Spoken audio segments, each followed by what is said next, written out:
My child, conduct your affairs with humility, and you will be loved more than a giver of gifts. Humble yourself the more, the greater you are, and you will find favor with God. What is too sublime for you, seek not. Into things beyond your strength, search not. The mind of a sage appreciates proverbs, and an attentive ear is the joy of the wise. Water quenches a flaming fire, and alms atone for sins. Brothers and sisters, you have not approached that which could be touched in a blazing fire and gloomy darkness and storm, and a trumpet blast and a voice speaking words, such that those who heard begged that no message be further addressed to them. No, you have approached Mount Zion and the city of the living God, the heavenly Jerusalem, and countless angels in festal gathering, and the assembly of the firstborn enrolled in heaven, and God, the judge of all, and the spirits of the just made perfect, and Jesus, the mediator of a new covenant, and the sprinkled blood that speaks more eloquently than that of Abel. On a Sabbath, Jesus went to dine at the home of one of the leading Pharisees, and the people there were observing him carefully. He told a parable to those who had been invited, noticing how they were choosing the places of honor at the table. When you are invited by someone to a wedding banquet, do not recline at table in the place of honor. A more distinguished guest than you may have been invited by him.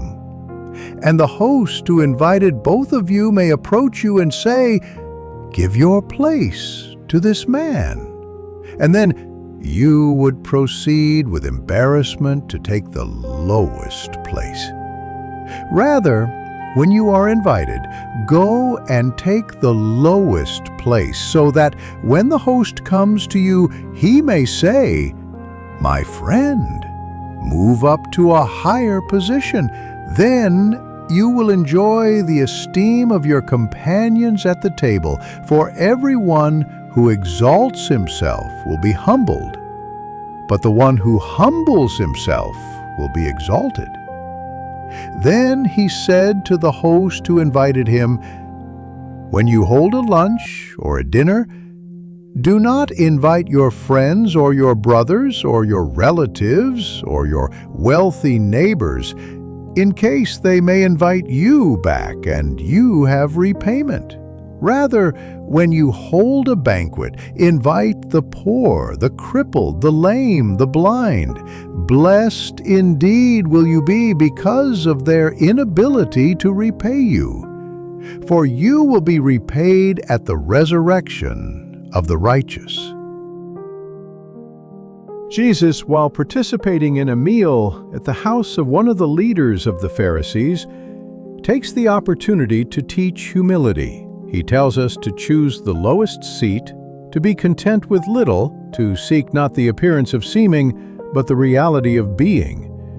Before God, we are nothing, and even before men, we are very little, even ridiculous and miserable, if we adopt poses and attitudes of self-sufficiency, of vanity. However, Jesus does not just want to offer suggestions of good manners and prudent behavior.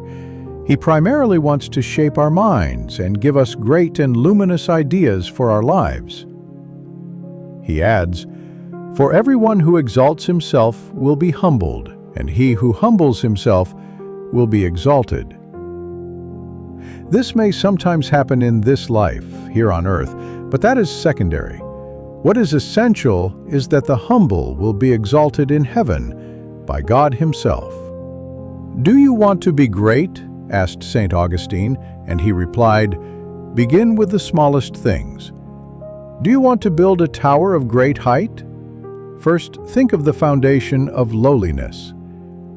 If we truly wish to build the edifice of our sanctification, we must lay its foundation on humility.